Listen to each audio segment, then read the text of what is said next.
The first time I saw her name on the clinic's intake email, I thought it had to be some kind of prank. Out of all the therapists in Austin, mine would be my ex?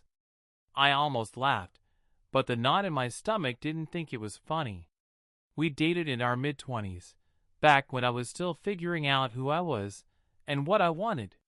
She was sharp, charming, and persuasive, qualities that made me fall for her, and eventually qualities that made me walk away.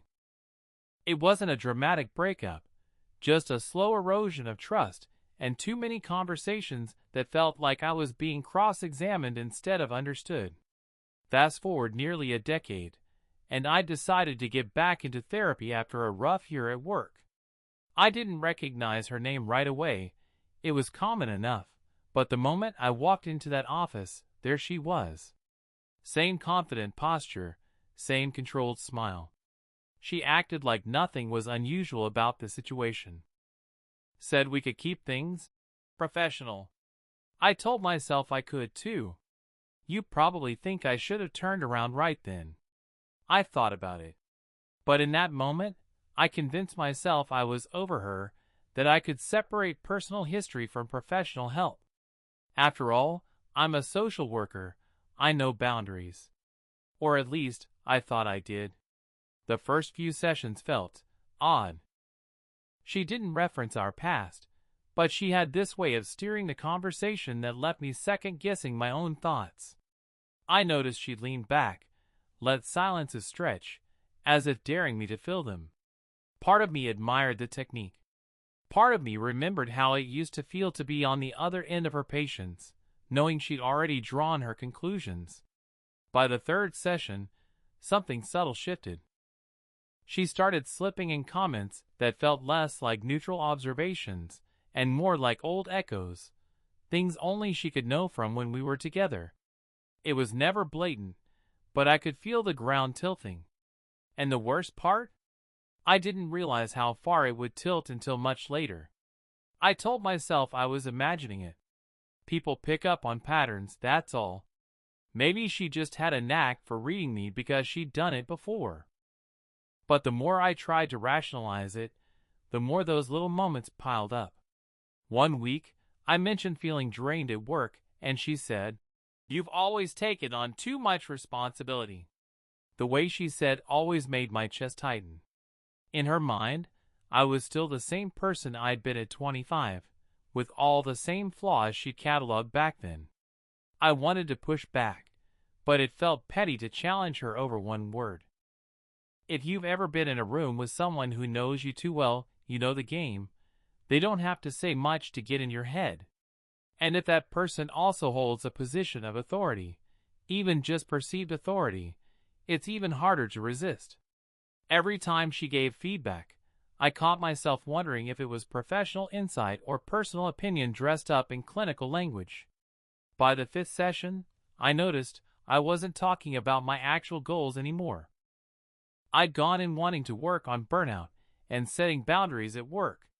Somehow, I was circling around old relationship patterns and self-doubt, topics she had history with, but that weren't why I came. She never told me to change the subject, but she didn't have to. She just waited until I wandered there on my own. Looking back, I can see the trap forming. At the time, it felt like progress. She'd nod, give a small smile, and say, "That's important work you're doing." But afterward, I'd leave the office buzzing with an uneasy energy, the kind that makes you replay the whole conversation in your head. It wasn't until she gave me one particular piece of advice, something so out of line with any professional standard I'd learned, that I realized how deep I'd let her back in.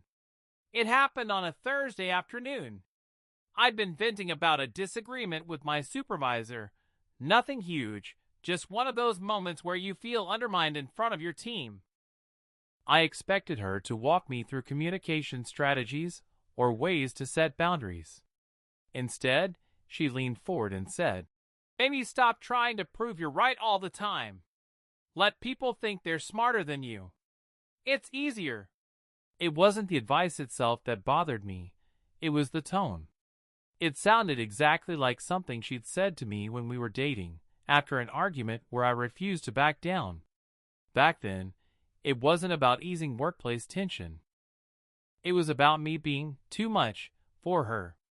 I sat there, silent, while she looked at me like she'd just given me the key to my problems. And I realized she wasn't just drawing on professional knowledge.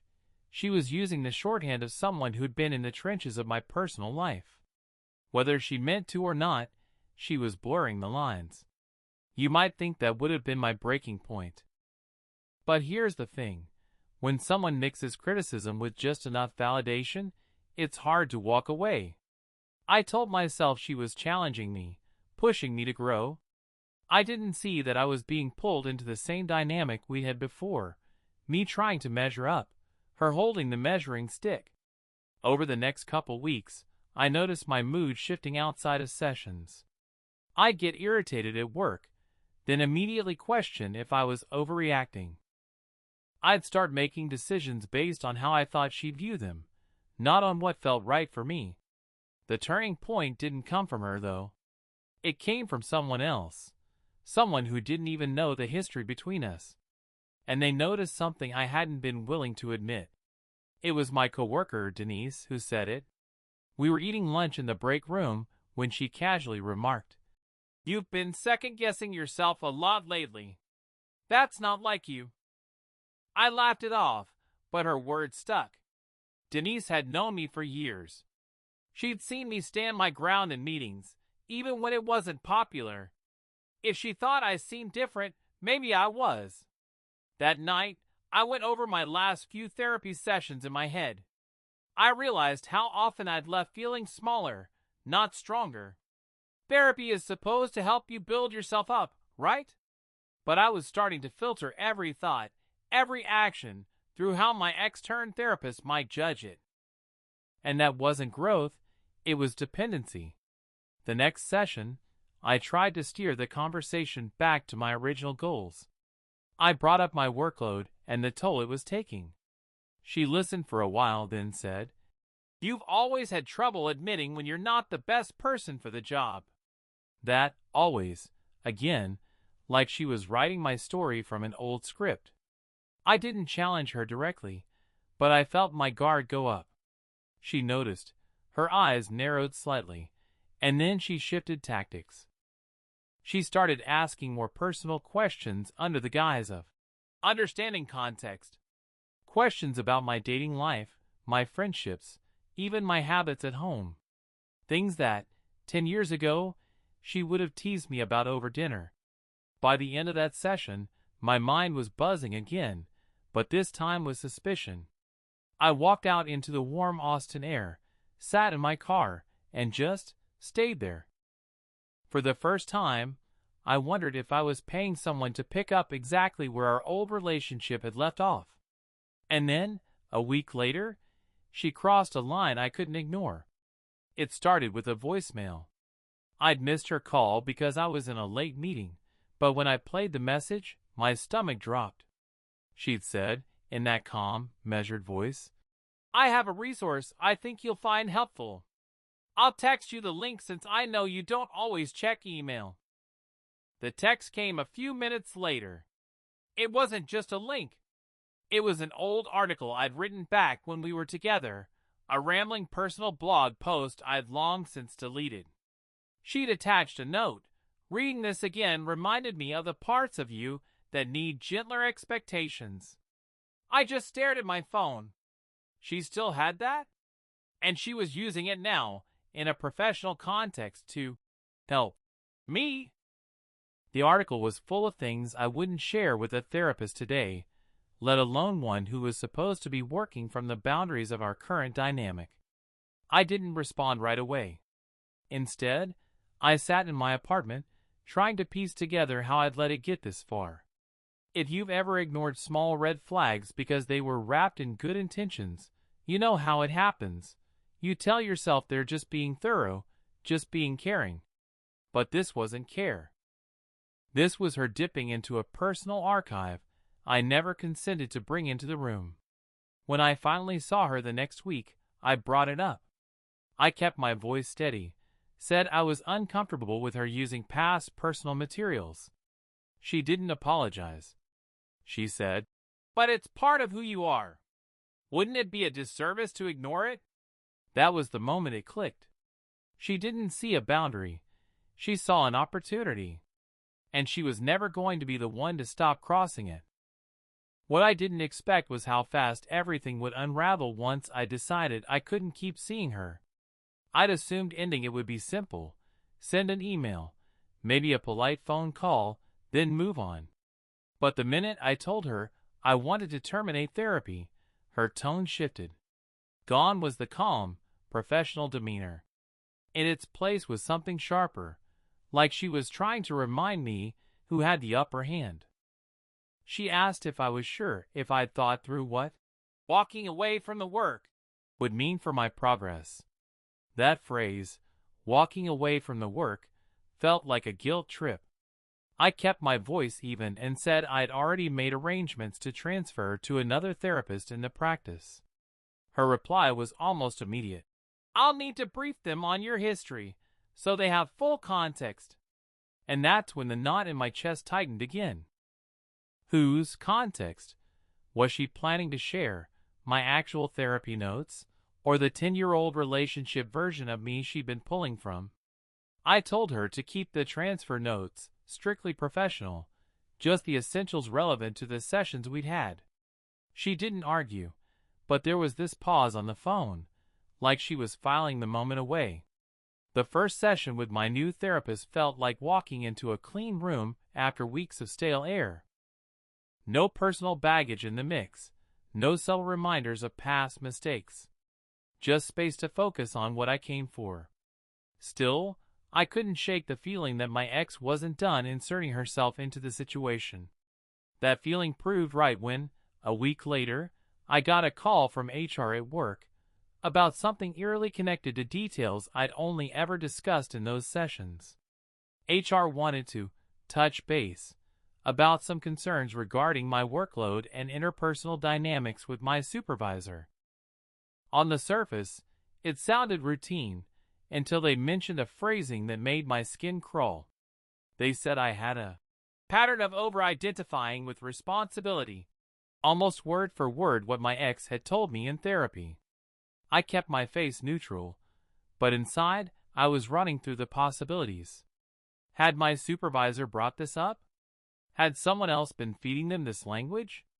Or was this coming from her, indirectly, through channels I couldn't quite see? If you've ever had someone with too much insight into your weak spots, you know how unnerving it is when those private assessments start surfacing in places they don't belong. I'd worked hard to keep my professional life separate from my personal one, but suddenly, the walls felt paper-thin. That evening, I called Denise. I didn't spill the whole history, just said I thought my old therapist might have crossed a line. She didn't even hesitate. "If you think she's mixing personal with professional, you need to document everything," she said. "Dates, conversations, anything that feels off." So I did. I went back through my calendar, my email, even old text reminders from session days, making notes about the progression of things. The more I wrote, the clearer the pattern became, subtle, but there.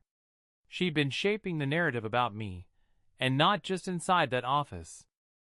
The real confirmation came in a form I wasn't expecting, an email from my new therapist saying they'd received extensive background notes and wanted to check which parts one was comfortable discussing. One paragraph in particular read like it had been pulled straight from our relationship, not my recent sessions. I called my new therapist immediately. I told them, as calmly as I could, that some of what they'd received wasn't relevant to my current therapy and came from a personal relationship I'd had with a previous provider years ago. There was a pause, then they said, "That explains a lot. I wondered why certain details were so intimate." Hearing that word, intimate, hit harder than I expected. It confirmed what I'd been suspecting. She hadn't just crossed a line, she'd erased it entirely. And in doing so, She tried to control the way other professionals would see me before I even walked into the room. My new therapist asked if I wanted to file a formal complaint. The thought made my pulse race. Part of me worried it would turn into a messy back and forth I didn't have the energy for. Another part knew that letting it slide would mean she could do the same thing to someone else. You ever have that moment where the risk of staying quiet finally outweighs the discomfort of speaking up? That's where I was. I said yes. We went over the steps, and I agreed to submit a written account along with any documentation I had. The next few days, I compiled everything: dates, summaries, the voicemail, the text with my old blog post, even the phrases that had shown up at work. The more I gathered, the less doubt I felt. This wasn't me overreacting. This was a breach. When I finally sent the complaint to the clinic's director, I half expected a quick acknowledgement and months of silence. Instead, I got a reply within 24 hours. They wanted to meet. And they didn't want to wait. The meeting was in a small conference room at the clinic, just me, the director, and a compliance officer. They'd already reviewed my notes and the transfer file. The director didn't mince words, said they had serious concerns about how my case had been handled. They asked if I was comfortable walking them through the timeline in person. I did, keeping my voice steady even when I hit the parts that made my skin crawl. The compliance officer kept jotting things down, occasionally asking for exact dates or clarifying who'd been present. When I mentioned the old blog post, the director's expression shifted from concern to something closer to disbelief. "That's not acceptable in any therapeutic context," they said. Hearing it out loud from someone in authority felt like finally having air after being underwater. By the end of the meeting, they told me they'd be initiating an internal review and that my former therapist would be taken off active cases until it was resolved. They also made a point to say my current therapy would remain confidential and untouched by whatever came next. Walking out of that building, I felt, not victorious exactly, but steadier. Like I had finally taken my voice back from someone who'd been speaking over it for weeks. Still, part of me expected her to reach out, to defend herself, to spin the story, to make me doubt my own version of events. I didn't have to wait long to find out if she would. The very next day, she sent me an email. And it wasn't an apology. The subject line read, "Foreclosure." I opened it, half out of curiosity, half bracing myself. It wasn't defensive in the traditional sense, no outright denial of what I'd reported. Instead, it was laced with a kind of condescending reasonableness, the tone she'd always used when she wanted me to believe she was the calm one. She wrote about how our shared history had given her unique insight into my challenges, how she believed she'd acted in my best interest, and how she hoped I'd come to see the value in the work we'd done. Reading it, I realized exactly why I'd needed to get out. She wasn't sorry because she didn't think she'd done anything wrong. To her, boundaries were optional if she thought crossing them might be useful. And that was exactly the problem.